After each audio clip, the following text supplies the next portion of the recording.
Tonight's class is covering some of the rabbinic restrictions about basar b'chalav, and normally this class is given live. Unfortunately, this evening it will be given from a recording, so I will miss out on some questions, but I'm always looking forward to the comments that offer me some opportunities to respond to any questions that anyone may have regarding these issues. So again, tonight's class will focus on some of the rabbinic restrictions regarding basar b'chalav. So first, let's establish a couple of things. Basar b'chalav is mixing meat and milk together and cooking it. Okay, and the Torah says, "Lo tavashel gadi b'chalev imo." It says, "Do not cook a kid in its mother's milk." That is recited 3 times, and the rabbis of the Talmud established that for 3 specific Torah level isurim, 3 Torah level prohibitions: not to eat it, not to cook it, and not to benefit from it. Okay, we also learned that a gedi, which means a small kid, which means a little baby goat, it doesn't mean a baby goat. It's just that's how it was done in that time period. It spoke in a concise, common phraseology that was understandable to the Israelites at the time of Matan Torah. And it doesn't necessarily mean that it also has to be from its mother. If it says chalev imo, and imo just means that it has to be from chalev aim, it has to be from milk from the mother, it has to be a living creature, other things that are learned out from it at a Torah level. Okay, and that's the Torah level prohibition. So just to make sure it's clear, the Torah prohibition is that meat from a kosher animal and milk from a kosher animal become prohibited through the medium of cooking. It has to have heat, and you have to cook them together, and at that point they have to be thrown, if they are cooked together, they have to be thrown away to somewhere where they can't be eaten or benefited from. You can't even give them to a dog, and certainly not to a non-Jewish neighbor. Okay, and the first thing that we learned that is a rabbinic prohibition is actually the meat of the chaya, meaning the animal that is not considered a domesticated, certain style horn animal, and also birds, and also to exclude the non-kosher species. Okay, and also as it's, since it's talking about a gedi, it's referring to milk from a kosher animal as well, to the exclusion of, let's say, a camel milk or something else like that. Now those become, if you have, let's say, camel milk, that's prohibited for a different reason. It's because it's something that comes from something not kosher, as opposed to eating the flesh of it, which would be eating nevela and trefa, separate prohibitions, but prohibited nonetheless. Okay, so the technical Torah level rule for meat that comes from, let's say deer or from chicken, if they're cooked with milk, kosher milk from a cow, they are technically permitted by Torah law for cooking and for benefiting from that. Nonetheless, the rabbis saw fit to prohibit them from eating, because people might think that this was something kosher, and they might make a mistake between the different types of meat, and so therefore they were strict by eating. Okay, so that's a rabbinic prohibition. So there are some achronim who are strict, some of the rabbis who are strict about cooking, whatever, but it's not something you should get involved in, because you'd be throwing away some good food for absolutely no reason. So they might have some practical purposes, such as if you were stuck cooking for a non-Jew and they have you make something non-kosher like chicken and cheese together in a sandwich or in some type of other dish. Okay, now this does mean that as a result of things looking like meat, therefore other permitted foods like fish and locusts, there's the chagav, which is the kosher locust, there is no prohibition even at a rabbinic level to cook them with milk. So if you want to have your fettuccine alfredo with crunchy locusts, that would be okay. Okay.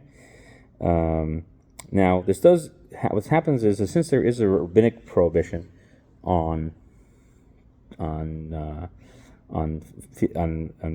certain types of meat, the rabbis basically asked the question: well, what if people, with that, they made a separate takana, a separate enactment to cover chicken and to cover deer. But so let's say does that extend also to something that you might make a mistake for the milk as well? So let's say you want to cook regular beef with almond milk, and let's say you want to do that also with chicken and cook that with almond milk. Is there any concern of an error, or people making an error as a result of thinking that it's not proper to do? Can you do that or can you not do that? So it's a discussion in the Achronim. There's those who hold that one needs to certainly make sure that people know that if they're going to cook beef, which is a Torah prohibited food, with almond milk, that there be almonds present, so that they should know that it is almond milk that's being used, because the general rule of maris ayin, the general rule of people might think you're doing something prohibited, means that you take something that's permitted and people might think that it's prohibited. So therefore, to preclude that suspicion, one has to do something that would preclude that. The general case is to make it explicit that it's okay. So if you're using almond milk, simply throw almonds into your food and they will realize, oh, this is probably almond milk because there's almonds in there. Is that a 100% guarantee?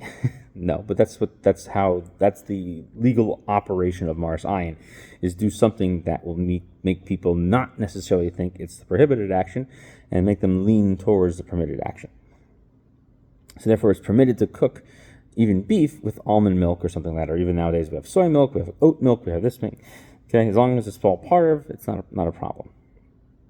I should point out that there's sometimes on the almond milks and on the oat milks, there's a D on it. The dairy comes usually from the equipment, and it's not actually necessarily dairy. Sometimes there could be casein, which is a dairy extract in there. More often than not, it's cooked on dairy equipment, and this is actually a stringency that is not strictly al pi halacha. I just want to mention it, but I'm not going to exaggerate in it. If one did cook with, let's say, OUD almond milk, it would be preferable not to do that for reasons I'm not going to get into. But if it did happen, it wouldn't necessarily prohibit the food. But nonetheless, if you should, I'm telling you that so you don't freak out if it did happen, but you shouldn't do it lechatchila, but not going to explain those reasons right now. Let's just talk about for a second to continue throwing almonds into your milk. So the ikar halacha is to do that. And many achronim argue that even by chicken you should do that. You have to put the almonds in there, because maris ayin even extends to rabbinic things.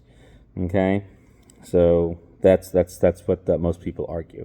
So the question becomes things like margarine and other such things are generally parv. How parv sour cream? Do you have to put a sign up? This is margarine.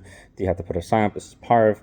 So because parv things are much more common nowadays, some achronim even argue that you don't even need that. And this is actually found in the Sefer Madnei Shulchan by Rabbinic Zatzal, and he brings a number of achronim who are lenient. You don't have to put the margarine package on the table.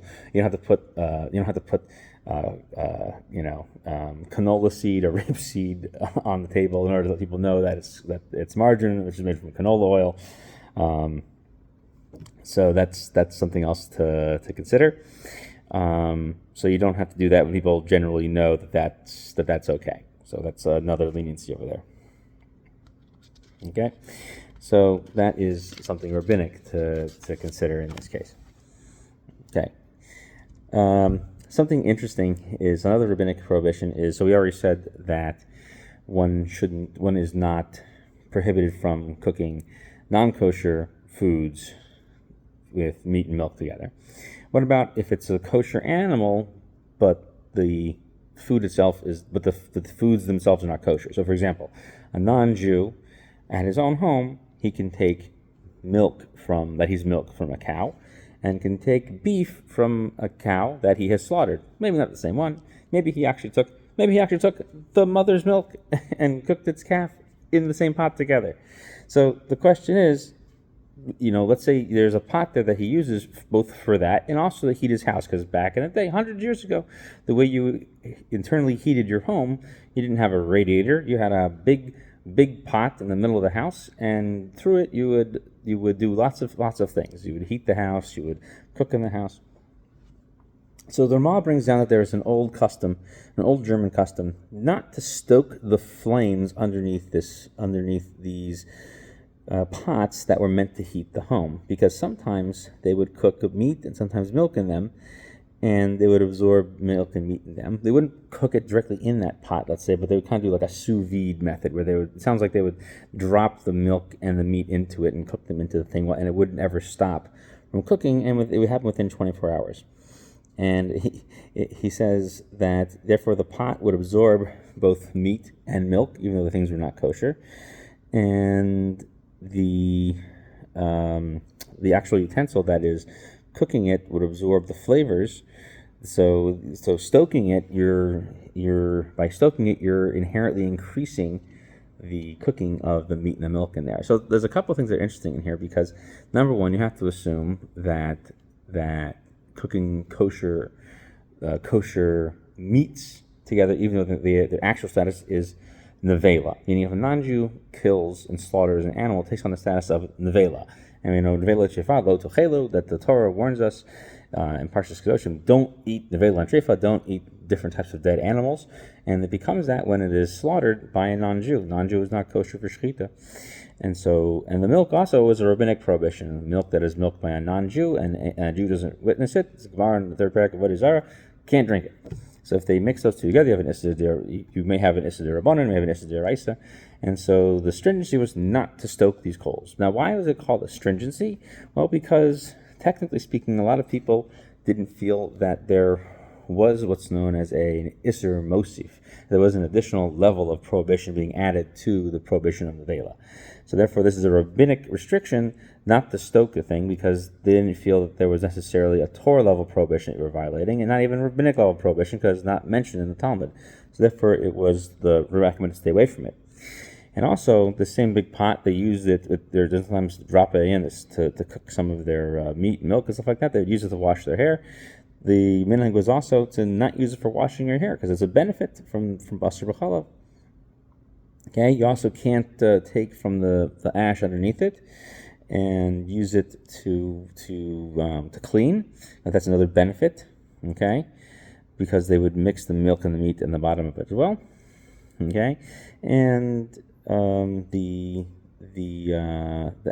idea to actually use those pots in general was also prohibited, even if you didn't stoke it, unless you went ahead and kosher them a little bit.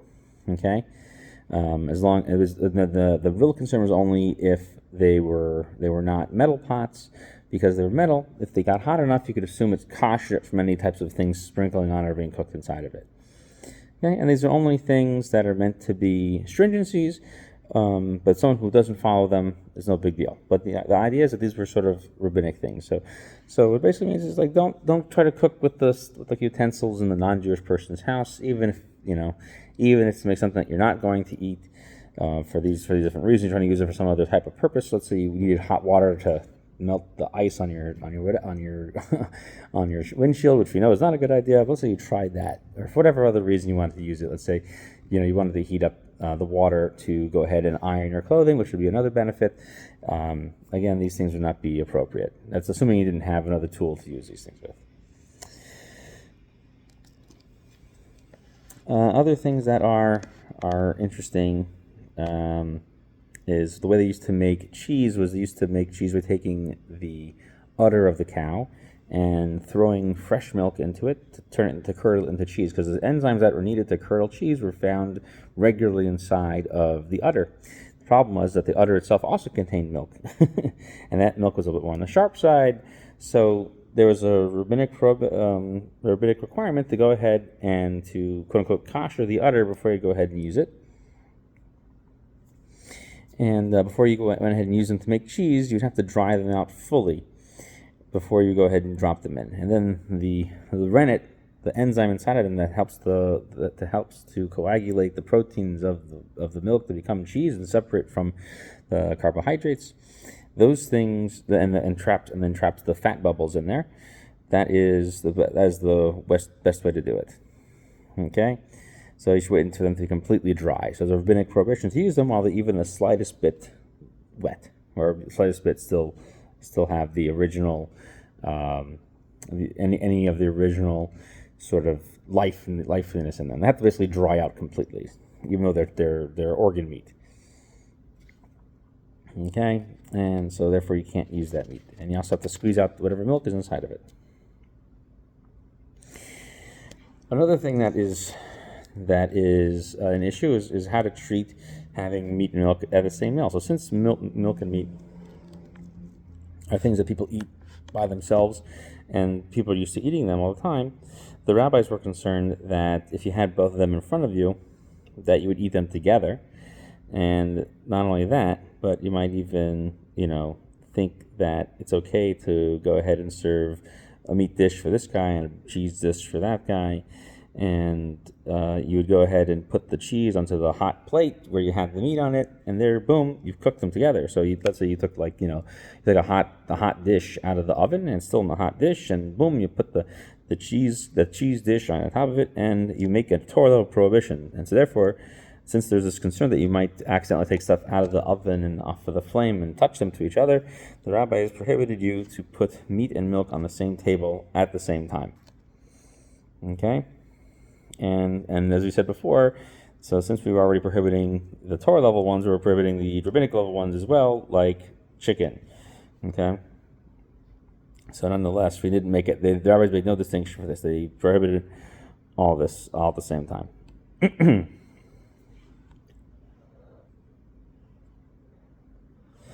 Okay, and so therefore, you can't do it at the same time. And therefore, they also made another rabbinic enactment that even two people who know each other, even if they are particularly about to share their food, they still can't eat on the same table unless they make some type of differentiation between themselves. Have to put like a little divider, okay, a little mechitza.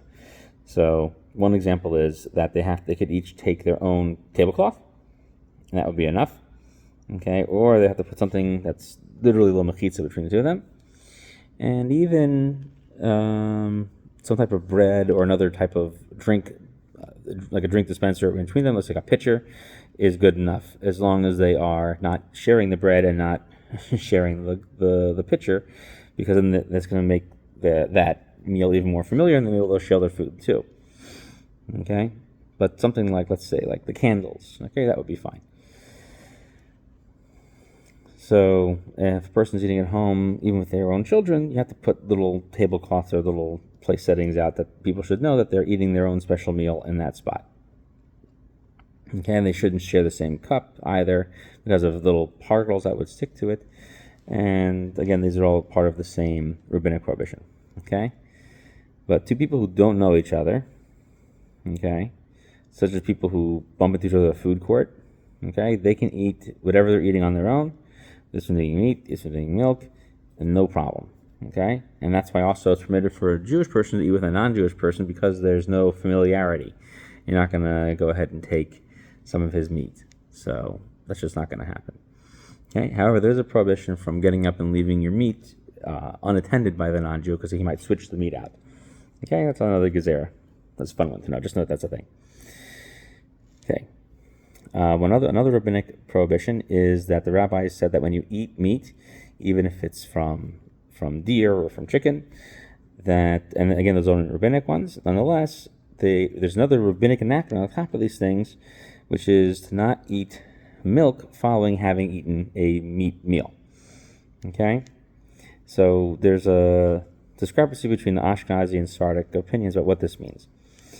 So some say that this means that it's the time between two meals, even that you have to wait between one meal and another meal, which is the time that it would take to go from one meal in the morning to another meal in the afternoon, such as in the summer and the winter time. So it's about 6 hours.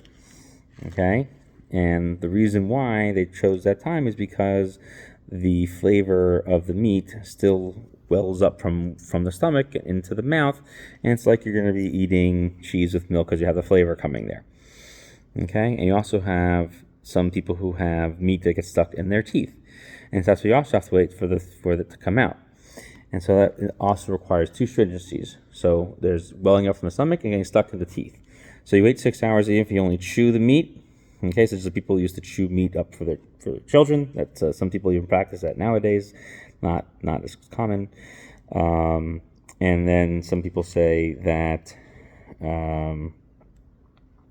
that you have to wait for 6 hours after that as well. Okay, So the 6 hours is for either one, either both. So to clean your teeth or what's in your stomach, which also means that you have to clean your teeth before, or make sure your teeth are clean before you go ahead and have a milk meal. Okay, but if you find meat within your teeth, you have to wait another 6 hours. Simply clean them out. Okay, and just clean out your mouth. And so you can clean it out with either dental floss, or what the common practice was to chew on some bread or some crackers and wipe it around your mouth, and then to rinse it with some water or another drink. Okay, so it doesn't matter which one comes first, as long as you do both of those things. You also have to wash off your hands before you eat milk as well. Okay, which is fine with cheese. Now, some people have the custom to wait after cheese as well if the cheese has been aged more than 6 months, because of the problem of getting stuck in your teeth. Okay, so that's another common thing. But because our cheeses nowadays aren't aged the same way they were back in the day, many people don't have that custom. Some people do, some people don't. If you want to be strict, you can take it custom to wait an hour, and if you want to be super strict, you can take it custom to wait 6 hours.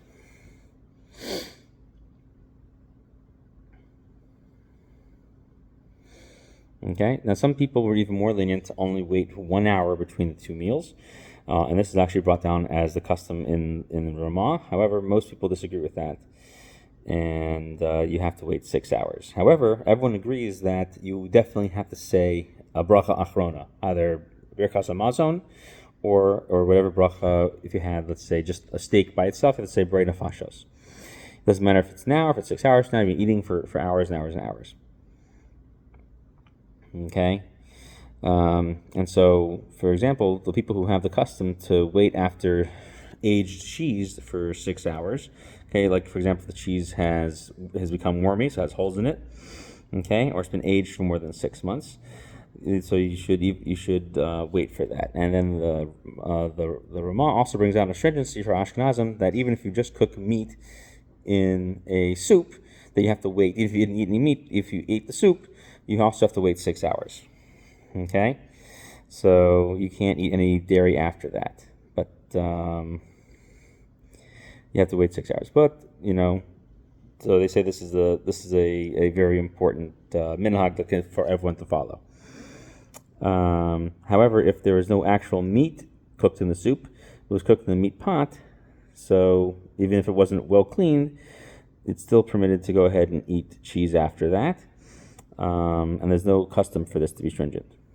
Okay, and there's also the custom is also lenient when it comes to eating meat after one has eaten cheese or have had some milk, but you should still wash your hands and rinse out your mouth a little bit. And so also to eat a soup that was a meat soup after a cheese soup or a dairy soup of some kind. So you should still wash your hands and rinse out your mouth a little bit, but there's no reason to wait for that. Only when you have the meat first. Okay.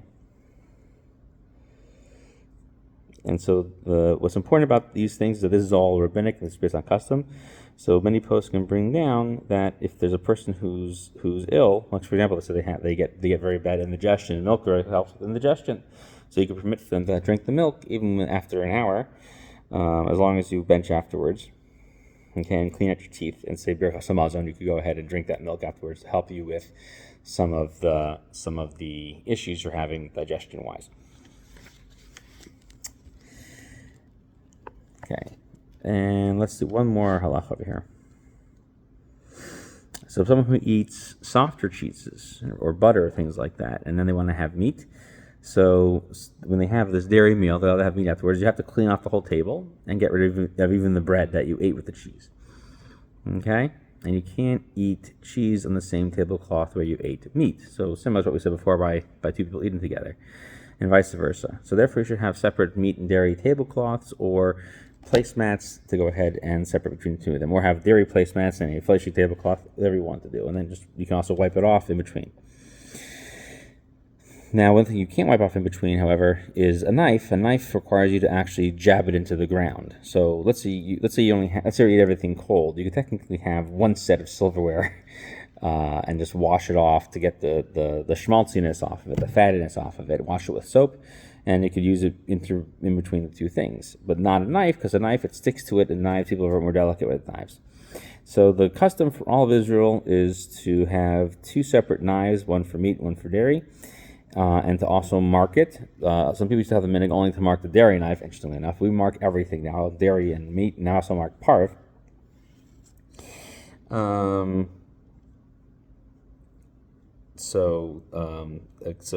However, you could take a meat knife to cut a piece of bread for dairy.